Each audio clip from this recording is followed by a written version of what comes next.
From County College of Morris, this is CCM All Access.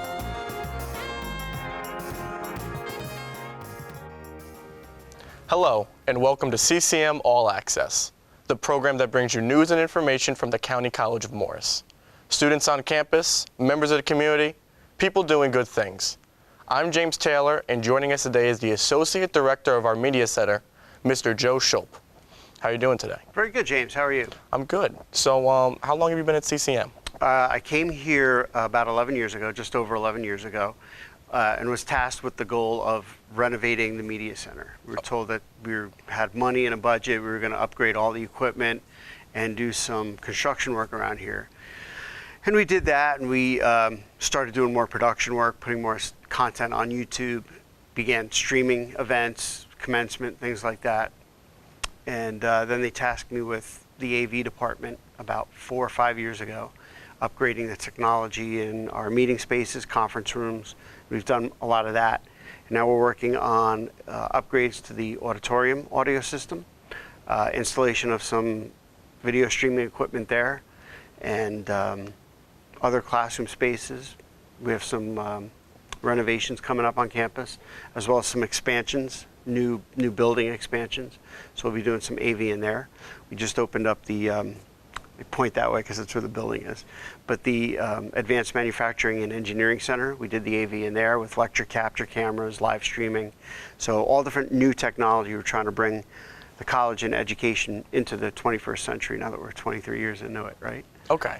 So when you, so that's kind of what your job details, just kind of upgrading things, making sure everything's... Yeah, and producing content. You know, Okay.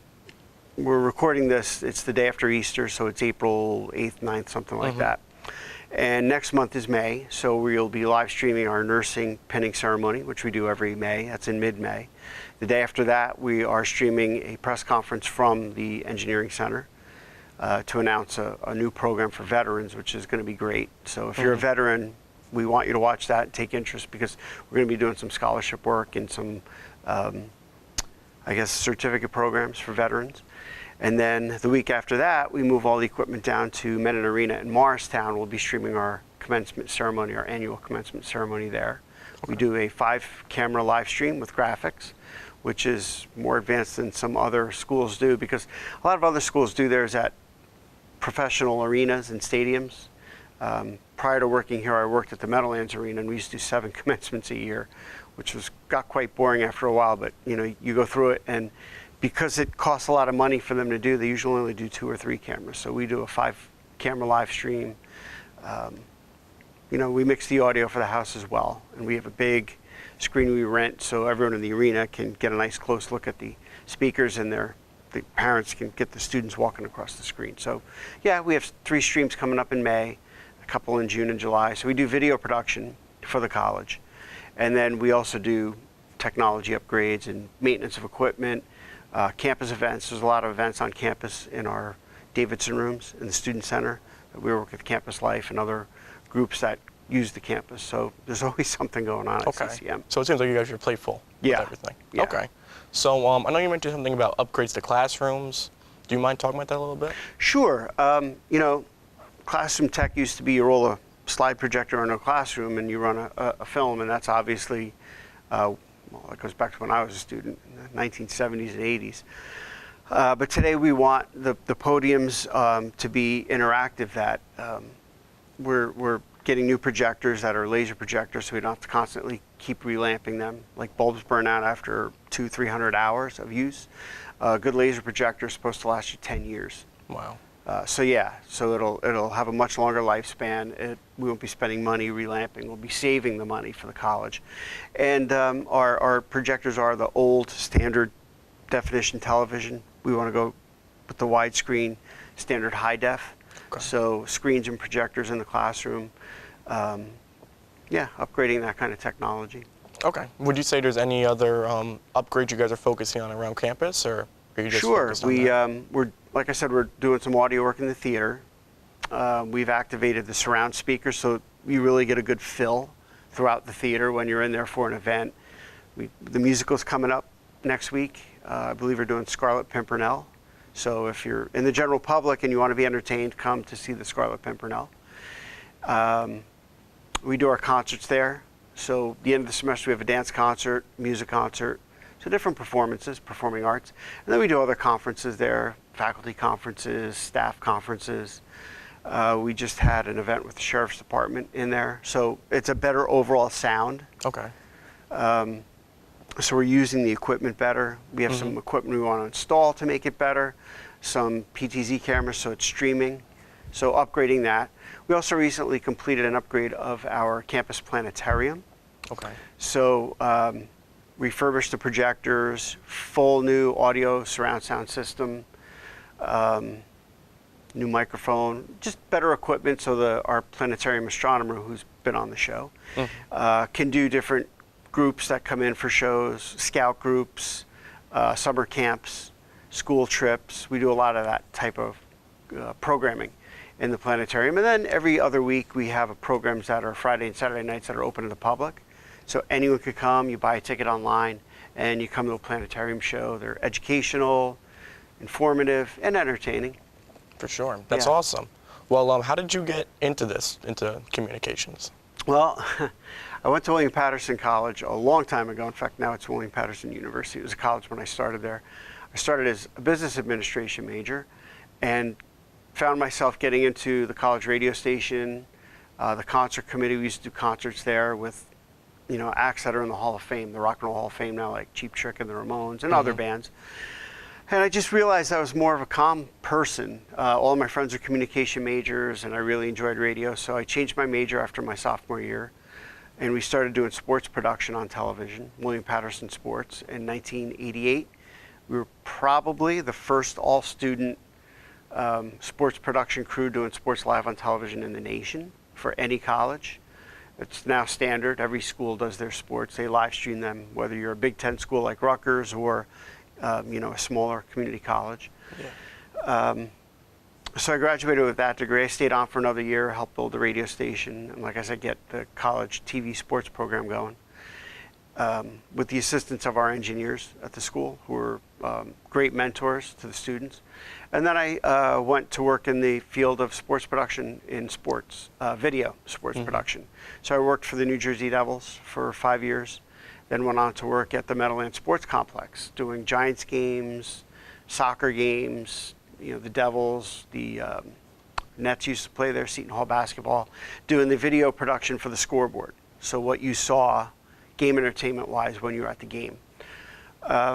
Then, like I said, I worked there for 11 years, came here after that, and now I still freelance in video production. So I work for the Giants on their game days. I work for the Red Bulls on their game days. And I have a company in London that sends me to different sports events. So I cover anything that's in the New York area that's a big event, the U.S. Open of tennis, golf tournaments. I don't think I have anything booked now, but we're looking at if the women's national team comes to the area, because it's a World Cup year for soccer. If they come to the area and play at Red Bull Arena, I'll probably cover that, do some post-game interviews. That's pretty cool. A lot of fun. That's a little bit different than what you're doing now, but would you say some of those experiences helped you helping you better prepare for what you do here? Well, yeah, the thing is that by freelancing, I'm still in the real world. So I bring the technology that I use in the real world into the classroom. Okay. So when we refurbished the media center 6 or 7 years ago, all the equipment that I bought is equipment that I see in video control rooms when I was doing Army football, at MetLife Stadium, etc. So we try to get the equipment that is current, so our broadcast students are using equipment that they will be using in the real world. The goal here is to prepare students for a career, if they so choose, in media production, that they can leave here, graduate, and go to work, or they can graduate and transfer to a 4-year school.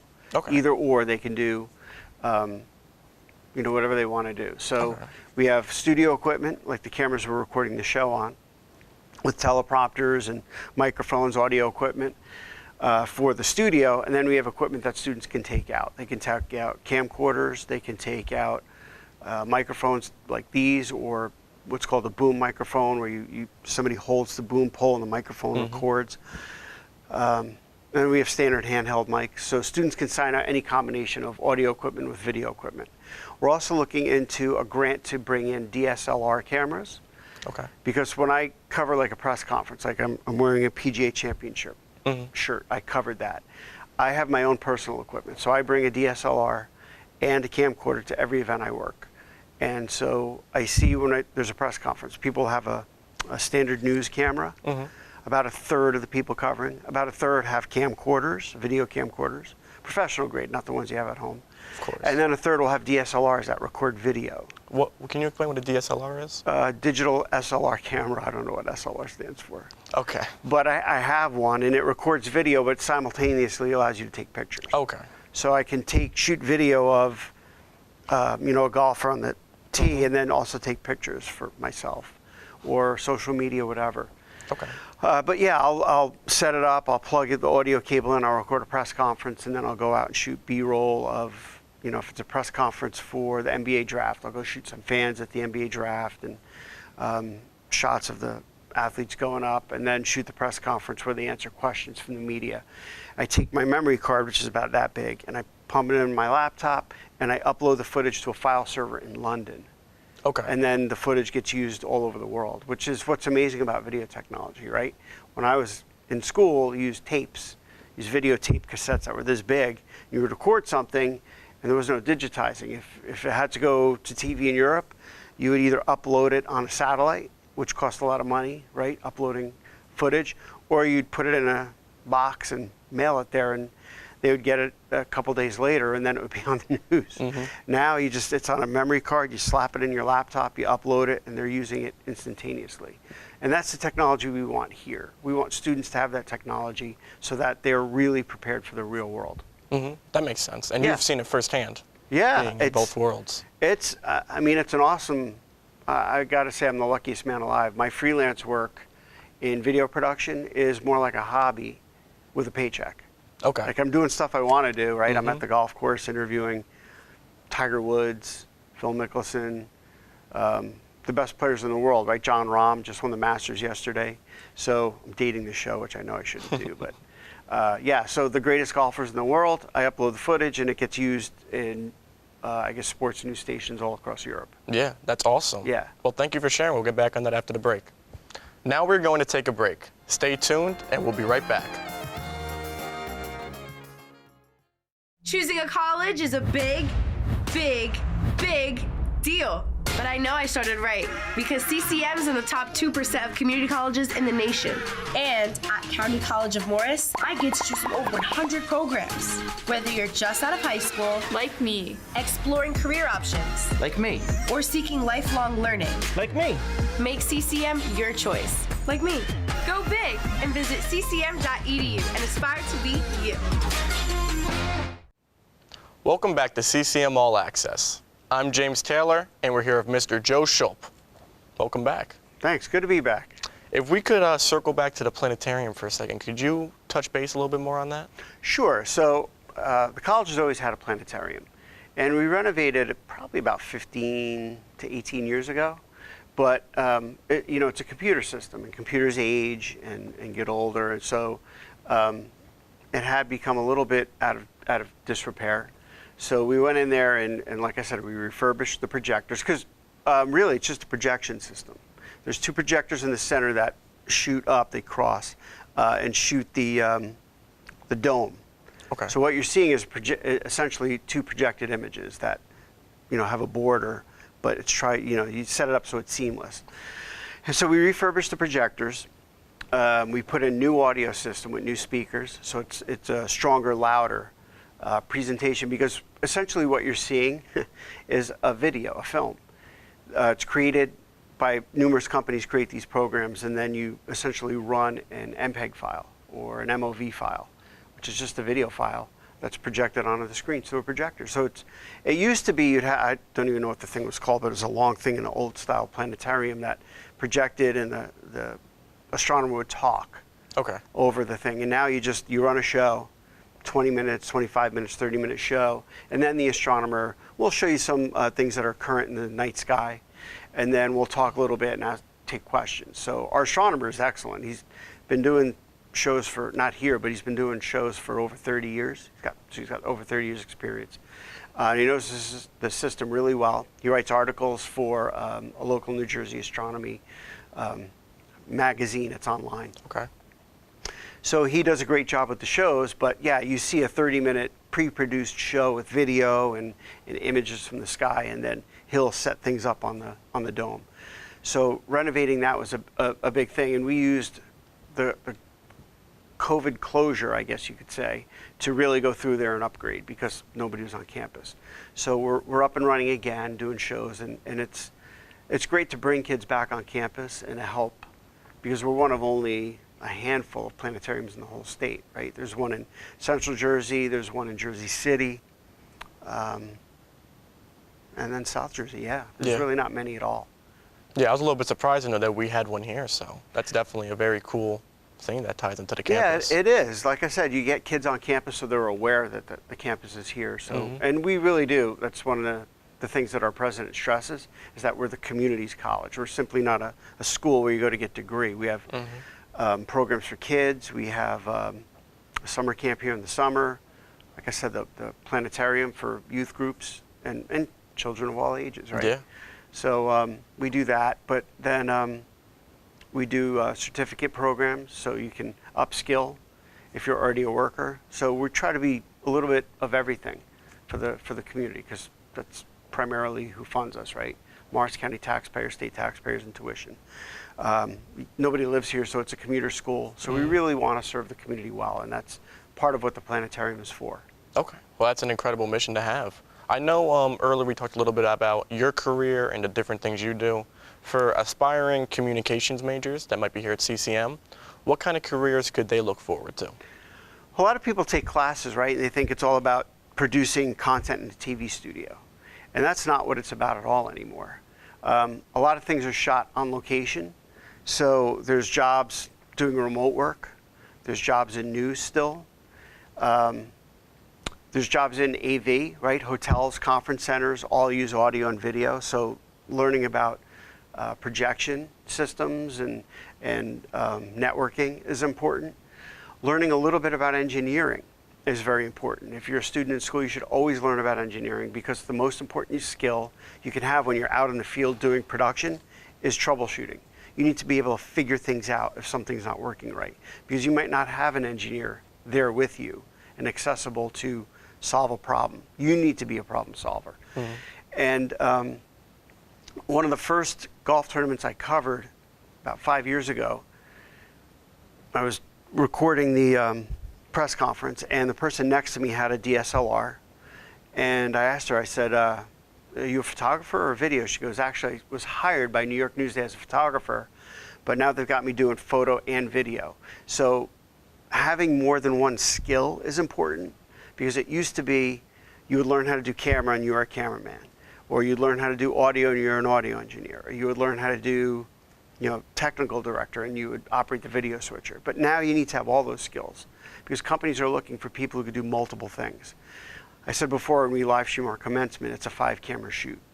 We don't have 5 camera operators at our commencement. Our department's not that big. So usually I direct and cut the show. But when the choir is singing, I'll run over that camera, I'll put the camera up, and then I'll run over there, and then I'll pan it around. And then I zoom out, lock it down, and run back and cut to another camera. One of our guys is doing the house audio and also the audio for the stream. One of our guys is operating our jib camera, and then another guy bounces. So he'll go out with a camera that's wireless and shoot shots of graduates to get them on, because we want grandma and grandpa all over the world to see their kids at graduation.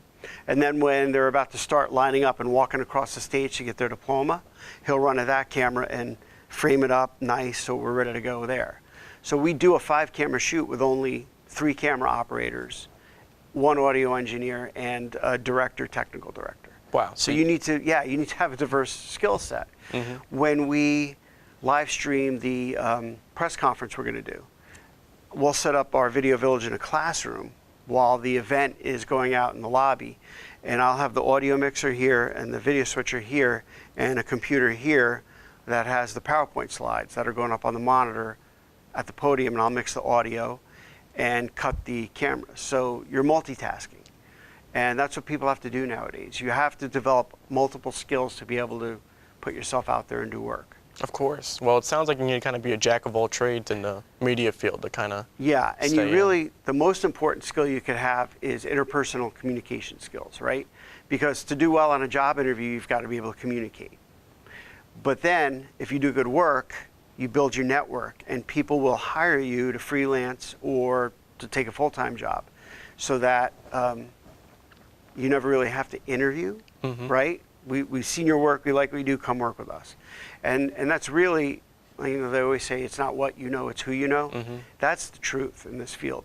Everywhere I work, whether it's MetLife Stadium, Red Bull Arena, I did Army football for a decade, the company in London, I've got all those gigs through people I knew. So I've been very fortunate, yes, but I work hard and I get to know people, and so I get sent on all different productions all over the place. We've even done some concerts, but it's all about networking. Yeah, it sounds like it. It sounds like you're talking from experience, so you definitely know. Yeah, I've been doing this for 30 years. I'm quite old, but the other thing is adaptability, right? Like I said before, I started on tape. When I was in college, audio editing meant you had a reel-to-reel machine, and you ran a reel across a block, and you listened for where your edit point was, and then you actually took a razor and spliced the tape, moved the tape up, found your other edit point, cut it, and then tape it together. Wow. Now you're on a computer. You may shoot your footage, like I'll go to Boston, shoot footage. If I'm flying, I'll get on a plane, pop it in my laptop, and I'll edit content right on my laptop. So when I get home, I'm done. Yeah. And if I make a mistake, undo. Yeah. There's no undo button with a razor blade and tape, right? That's it. You've cut it. Now you're locked in. So you have to make sure you do it without making mistakes. You make mistakes nowadays. The undo button helps you. Yeah, it's a lot easier now. A lot easier. How would you say that media has changed? You just spoke about the audio and all that, but how else would you say that media has changed since your time in this field? So speed and quality, right? I used to shoot on a camera that had a big cable that went out to a tape deck, and you would record onto the tape deck, and you'd bring the tape deck back to a studio where you would edit tape deck to tape deck. Nowadays it's faster. Like I said, you edit on your laptop. The equipment's cheaper. A camcorder that might cost $3,500 shoots high def footage that's better quality than the old $30,000 camera and $30,000 deck.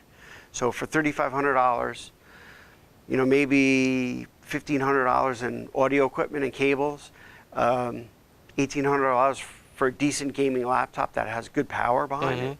You're a production company. Yeah. You can shoot footage, you can edit footage on your laptop with an Adobe program, and you can upload it to wherever it needs to go. Okay. So you could be a complete production company for less than $6,000. Wow. Yeah. And let's say someone did want to do that. How would you suggest they get into that field?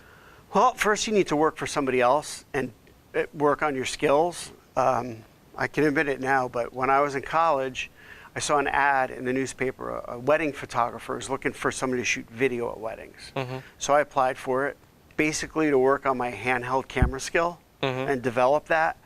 So basically I practiced on people's weddings, which I'm sure those people would not want to hear now, but the footage was always decent. I wasn't bad, but I got better. Yeah. So you got to get better at things. You really got to master it. You got to practice, right? And the equipment we have here allows you to sign it out and practice. Yeah. And that's the only way you're going to get good, right? Like an athlete. You're not going to walk out on to a driving range and hit perfect golf shots if you've never played before. You got to practice over and over and over, repetition.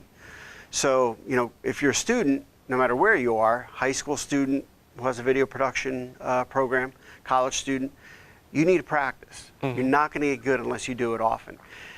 There also needs to be a little bit of artistic ability. I mean, I don't consider myself an artist, but getting the creative shot, the creative angle helps, and that's partly artistic. Although people I find in video production tend to be artistic anyway. It's just an innate ability. So I would say it's probably 80% skill, maybe 20% creative. Okay. Mastering the equipment so that you can use your artistic ability to get the footage that you need. Yeah, that makes sense. You got to need an imagination to know what you want. Absolutely. Okay. Yeah. And then Yeah, like using your, not imagination, but knowing the job. You know, when I'm shooting a golf tournament, I need to know what position to be in to get the best shot of a guy teeing off. And then you run down, right? You pick up your tripod and you run down midway down the fairway, and you set up in a spot where, again, you're going to get the shot you need, right? You're not shooting somebody's back. You're advanced to them. And then they get to the green, and then you want to line yourself between the hole and the golf ball, so you got the ball coming at you, which isn't always easy, because if the 3 golfers, you don't know whose ball is whose when you get there. You may be keying on one guy or another, but it's job knowledge, which comes with experience, which comes with doing it over and over and over again. Okay. Well, thank you so much for joining us today. This was amazing.